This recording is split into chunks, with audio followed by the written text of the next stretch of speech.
bersama tutupan kepala. Bapa yang bersemayam dalam kerajaan surga, Tuhan Yesus Kristus, cuaca yang cerah, hari yang indah, hari yang diberkati oleh Tuhan. Dan saat ini kami ada sebagaimana ada semua karena Tuhan. Dan kami bersyukur dan harap mesbah keluarga, mesbah pribadi, menaikkan pujian penyembahan, menaikkan doa sahabat. Dan kami juga rindu untuk mendengarkan renungan firman. Pakai hambamu, urapi hambamu, urapi kami semua. Biar firman-Mu menjadi berkat buat kami. Haleluya. Amin. Shalom. Selamat pagi. Ketemu dalam kasih Tuhan.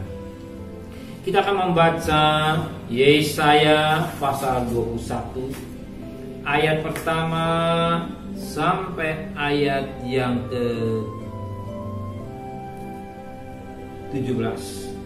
Yesaya pasal 21 ayat pertama sampai ayat 17. Ucapan ilahi terhadap Babel, ucapan ilahi terhadap padang gurun di tepi laut, seperti puting beliung mendesing lewat di tanah Negeb.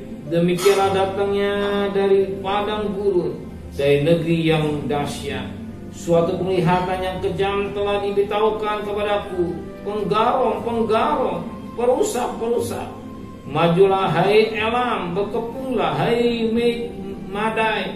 Aku hentikan semua keluh yang ditimbulkannya. Sebab itu pinggangku amat sakit, sakit mulas menimpa aku, seperti sakit mulas perempuan yang melahirkan. Aku terbungkuk-bungkuk, tidak mendengar lagi. Aku terkejut, tidak melihat lagi. Hatiku gelisah, kekejutan meliputi aku.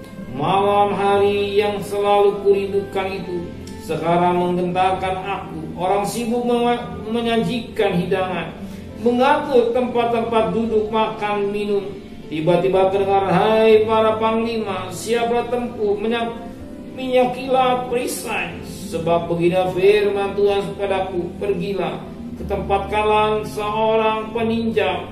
Apa yang dilihatnya harus diberitahukan.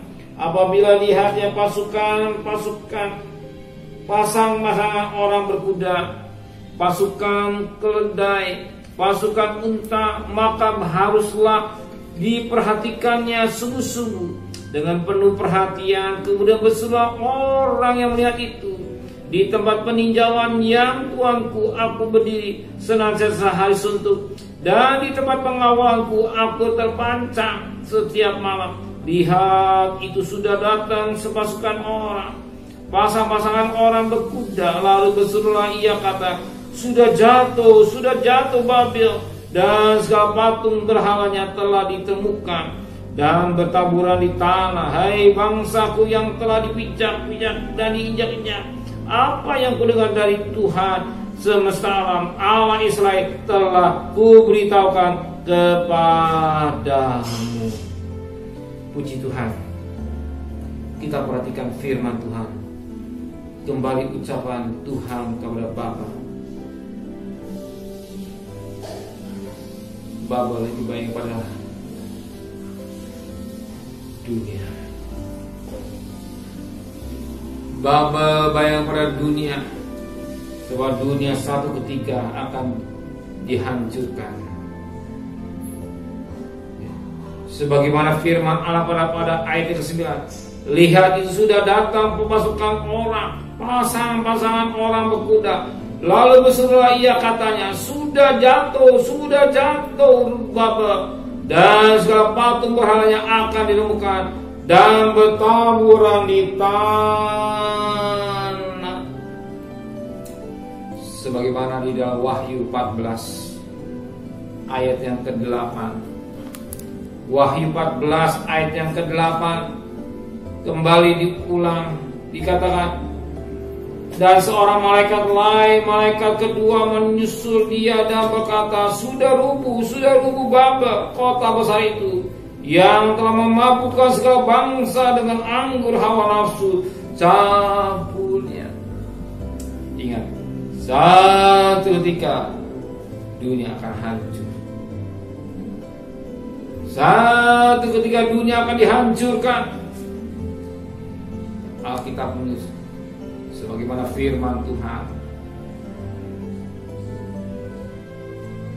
jangan menjadi cabul seperti Esau yang menjual kesulungannya hanya sepiring kacang merah. Kenapa? Esau dia tidak menghargai kesulungan. Esau tidak menghargai keselamatan. Yang penting kacang merah. Demikian juga hidup manusia di akhir zaman, mereka tidak mementingkan keselamatan. Mereka tidak mementingkan keselamatan. Yang penting kacang merah itulah kenikmatan dunia, kenikmatan dosa. Kenikmatan dosa jadi kejam, sehingga dia lupa akan keselamatan. Dia tidak memperhatikan keselamatan yang penting dalam hidupnya. Sebab bumi satu ketika dihancurkan. Dia hidup dalam, kita lihat LGBT. Bagaimana manusia, kalau saudara di TV, saudara lihat anak SMP, SMA berbuat yang tidak baik.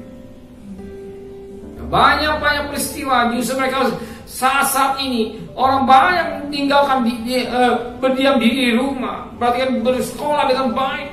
Dan apa yang dikerjakan salah. Banyak perkara-perkara dosa yang firman Allah dikatakan telah memabukkan segala bangsa dengan anggur hawa nafsu cabulnya. Ya. Inilah perkara-perkara najis, perkara-perkara dosa yang terjadi pada akhir-akhir zaman ini. Kita sebagai gereja Tuhan, kita harus hidup dalam kekudusan. Ya. Bahkan Wahyu 18 ayat juga 2 diulang kembali. Sudah rubuh kota besar Babel. Ingat, satu ketika dunia sebentar akan jadi lautan api. Kalau kita tidak mau hidup memperhatikan keselamatan dengan baik, kita akan tertinggal. Kita akan menangis, tapi sudah terlambat. Waktu yang Tuhan berikan, waktu kesempatan yang Tuhan berikan, gunakan dengan baik. Yang singkat-singkat ini mendekatkan diri kepada Tuhan, hidup dalam kekudusan. Sebab firman Allah berkata, tanpa kekudusan tidak seorang akan melihat Tuhan. Amin. Bapa yang surga, benar, Bapa banyak pada dunia satu dengan hancur. Dunia sebentar lagi akan dihukum oleh Engkau, oleh api. Sebagaimana Sodom dibakar oleh api. Zaman Nuh dibakar oleh air, tapi akhir dunia dibakar oleh api sebagai Sodom, daripada Sodom dan Gomora. Keadaan dunia kami hidup di akhir-akhir zaman ini. Kami sebagai gereja Tuhan, kami sebagai anak-anak-Mu, pimpin kami semua dengan kekudusan. Sucikan pikiran kami sampai angan kami. Jangan kami melakukan perkara najis, kotor, cabul, busuk, perkara yang menyakitkan hati Tuhan. Tapi kami belajar hidup dan pimpinan Roh Kudus. Kalau kami hidup Roh Kudus, untuk perkara makan itu terlalu mudah dicari bangsa-bangsa yang tenang. Tapi Bapa di surga tahu kebutuhan kami semua. Dan kami dari nafkah, berkat sudah sedia buat kami. Hikmat Kau berikan sehingga kami bisa cukup apa jadi kebutuhan kami. Kau cukupkan keluarga kami tetap dalam lindungan Tuhan.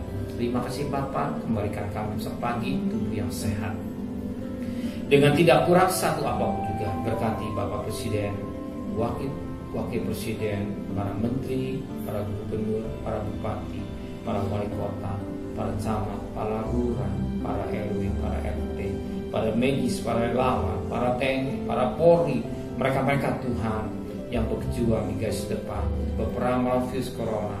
Beri kesehatan yang prima yang daripada Tuhan. Keluarganya Kau pelihara sebagaimana Kau pelihara. Hikmat yang dari Tuhan adanya. Mereka-mereka sebagai pejuang-juang.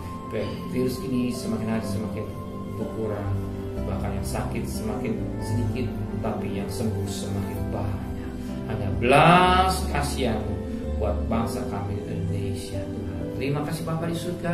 Saat ini kami mohonkan, turunkan berkat-Mu. Kiranya berkat dari Allah Bapa, cinta kasih sayang dari Tuhan Yesus Kristus, dan berkat Roh Kudus di atas darah hari ini sampai malam Tuhan datang yang cinta Dia. Katakan amin.